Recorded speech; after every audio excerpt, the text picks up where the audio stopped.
dan selamat sejahtera. Tuan-tuan dan puan-puan sekalian, seni mempertahankan diri seperti topik yang pernah saya bincangkan dalam mesyuarat kita yang lepas untuk mengulas ucapan Saudara Qasim adalah satu, bagi saya adalah satu ilmu yang amat berguna, walaupun mungkin tidak yang paling penting, tetapi amat berguna untuk kita pelajari, yang mana manfaatnya mungkin dapat kita gunakan pada satu hari kelak. Mungkin kita tidak dapat praktikkannya setiap hari, tetapi mana tahu sekiranya keadaan atau saat yang memerlukan, kita dapat menggunakan ilmu yang kita pelajari itu untuk menyelamatkan diri kita sekurang-kurangnya. Ini yang berlaku pada diri saya pada satu hari. Pada tahun 2001, ketika saya sedang bersiap-siap untuk pergi kerja, seperti kebiasaannya, saya akan memanaskan enjin kereta, buka pintu pagar dan mengelap kereta lah semana yang mungkin. Jadi saya ke dapur, basahkan kain untuk mengelap cermin kereta. Tapi pada pagi itu, selesai saja saya membasahkan kain, dan apabila saya berpusing, seorang tetamu tidak diundang telah berdiri di belakang saya sambil memegang parang yang panjang. Dia mengugut saya. Saya mau wang. Saya terdiam dan terpaku. Dengan tangan yang menggeletar, saya mengeluarkan dompet saya dan memberikan dia wang yang ada dalam dompet tersebut. RM30. Dia memarahi saya kerana itu saja wang yang ada dalam dompet saya. Dia meminta kunci kereta. Saya kata, kunci kereta ada dalam kereta sebab saya telah panaskan enjin. Jadi semasa kejadian ini berlaku, saya sempat juga melihat, menilai keadaan tersebut. Saya dapati dia bukanlah sejahat mana. Dia cuma berani sebabkan parang tersebut. Berani mana? Saya dalam keadaan ketakutan itu, saya cuba menaikkan semangat saya, cuba memberanikan diri.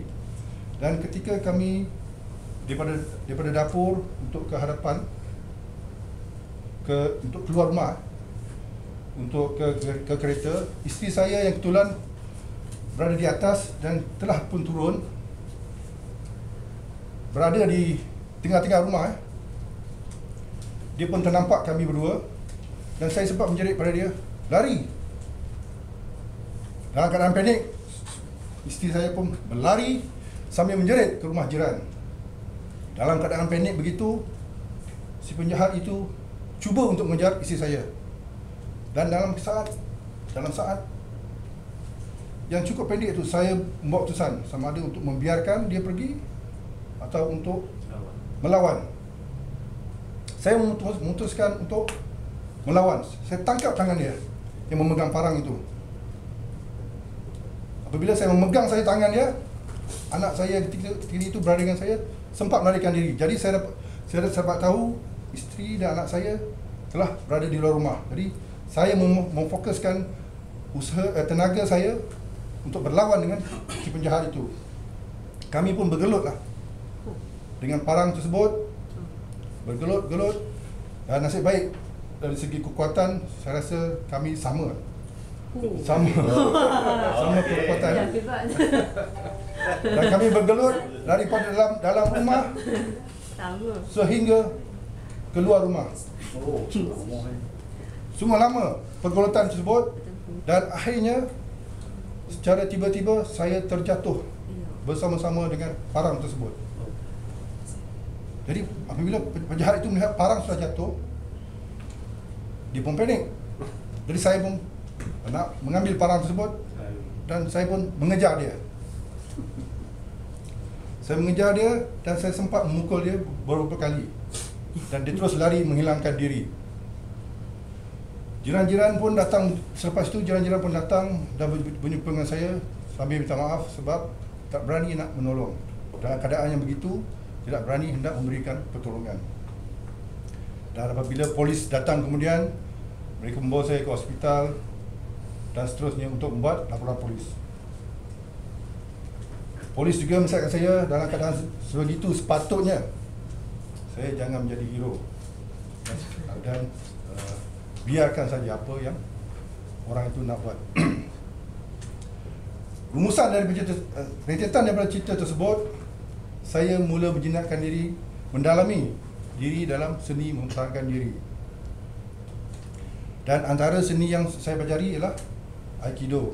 Dan apabila saya mempelajari Aikido, saya baru saya sedar bahawa dalam keadaan begitu sebenarnya mudah untuk saya mendapatkan parang tersebut.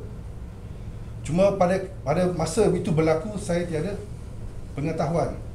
Tapi bila saya sudah pelajari, amat mudah sebenarnya untuk saya mengalahkan si penjahat tersebut. Jadi di sini saya ingin menyeru kawan-kawan semua, pelajarilah seni mempertahankan diri. Walaupun mungkin tidak ke tahap tali pinggang hitam, tetapi apa juga ilmu yang dapat kita pelajari walaupun sedikit dapat kita manfaatkan pada satu hari nanti. Di kesempatan ini juga saya ingin menjemput saudara-saudara sekalian. Saya akan menghadiri satu bengkel mempertahankan diri pada hari Ahad ini di Puchong. Ia terbuka kepada semua orang awam tanpa mengira sama ada